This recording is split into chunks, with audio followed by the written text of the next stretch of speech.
Bonjour et bienvenue sur la chaîne du Centre Tao. Je suis Isabelle Zobzak, coach et thérapeute en médecine traditionnelle chinoise. Et je suis un guide pour les mamans qui prennent conscience que leur propre santé et celle de toute la famille peut dépendre d'elles et notamment de ce qu'elles mettent dans les assiettes. Nous sommes ici dans la série sur l'alimentation. Et la semaine dernière, j'avais posé la question de savoir pourquoi nous mangions. Et puis en fait, je suis vraiment partie sur le rapport à l'alimentation et j'ai un petit peu laissé de côté la réponse à ma propre question. Donc je vais la développer aujourd'hui et puis nous irons voir en fait ce qui se passe dans le corps quand nous mangeons. Un petit processus qui vous permettra de visualiser l'intérieur de vous-même.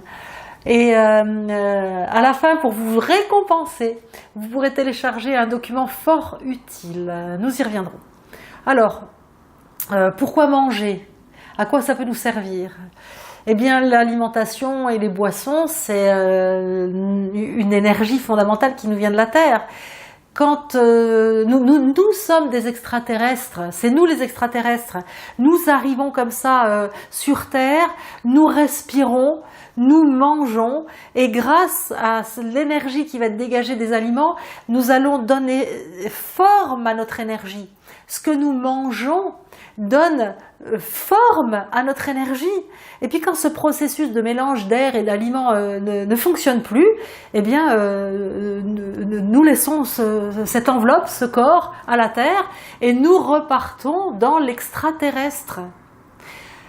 Alors, quand nous mangeons, la qualité de ce que nous mangeons, ça va être la terre dans laquelle vous allez planter vos racines. Et on ne peut pas avoir de belles plantes dans une terre desséchée ou trop pauvre.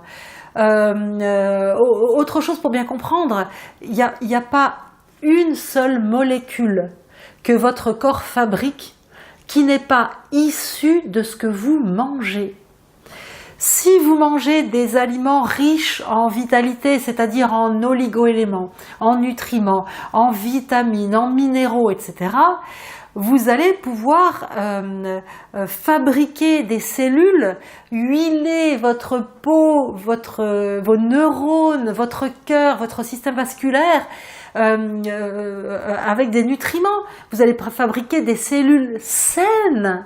Alors que si vous mangez toujours la même chose ou des aliments dévitalisés, je pense par exemple à des gâteaux secs industriels fabriqués avec des farines de blé raffinées, mais c'est impossible d'extirper l'énergie, d'avoir du jus, d'avoir de l'éclat dans les yeux, une peau luisante, le cheveu vif et brillant.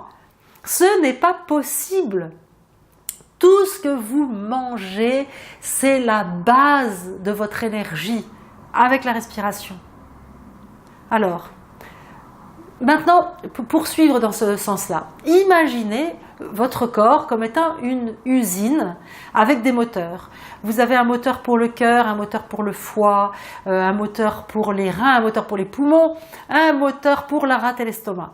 Si vous voulez revoir un petit peu tout ça, retournez du côté du chapitre de la série sur la médecine chinoise, voyez un petit peu côté des 5 éléments. Mais, en tout cas, dans votre corps, vous avez une usine et vous avez différents moteurs. Il va falloir mettre du carburant dans tous ces moteurs pour que votre usine tourne. Donc il faut mettre du carburant dans le moteur du cœur, dans le moteur des reins, etc. Donc il va falloir varier votre alimentation. Si vous ne variez pas votre alimentation, que vous mangez toujours la même chose, vous allez apporter toujours les mêmes nutriments aux mêmes organes. Prenons par exemple une personne qui mange toujours des pâtes, des carottes et puis du gruyère. Voilà, c'est la base de son alimentation. Bon, vu comme ça, oui, les pâtes, ça a un intérêt, les carottes, ça a un intérêt, le gruyère, ça a un intérêt. Mais si on les mange toujours la même chose, imaginons que les pâtes, ça amène du carburant pour le cœur. Alors ça, c'est cool parce qu'on y reviendra. Hein. Vous saurez quels aliments nourrissent vos organes, parce que c'est une réalité ce que je vous raconte. Je ne vous dis pas ça pour faire joli, c'est une réalité. On y reviendra en détail.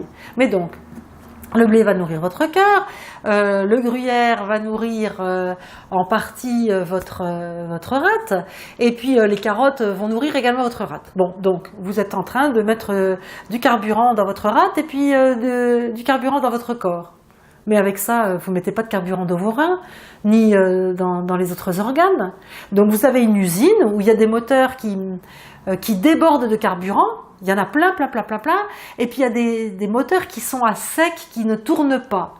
Comment voulez-vous que votre usine produise quelque chose d'intéressant à terme?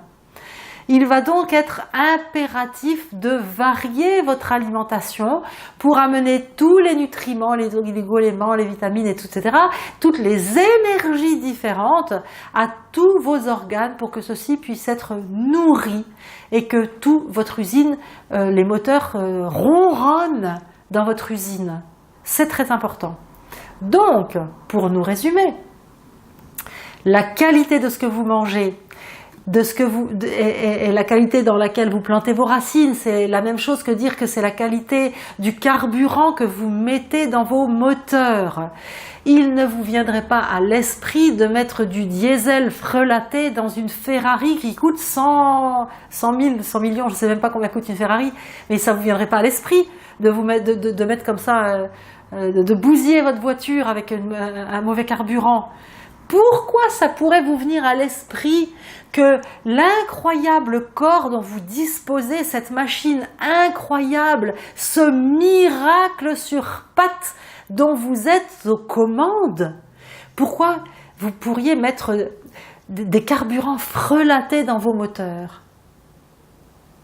Nous allons apprendre ensemble comment manger pour vraiment être en pleine énergie, en pleine santé, en pleine vitalité, sans se prendre le chou, sans avoir l'impression qu'il faut faire un régime pour manger.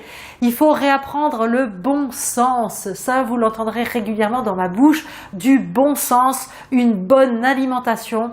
Et dès l'épisode prochain, nous allons voir les règles de base de bon sens, de diététique énergétique. Alors la diététique énergétique qui est celle de la médecine chinoise, c'est comment manger pour être à son poids de forme, pour être en bonne santé, plein de vitalité et de bonne humeur, qui sont les signes d'une santé éclatante. Ok, donc on se retrouve pour la suite.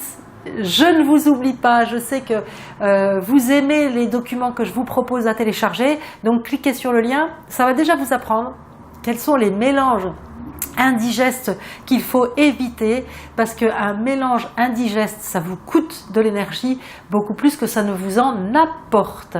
Allez, ciao! Partagez, likez la chaîne, hein, surtout, super important. Hein. Ciao, ciao!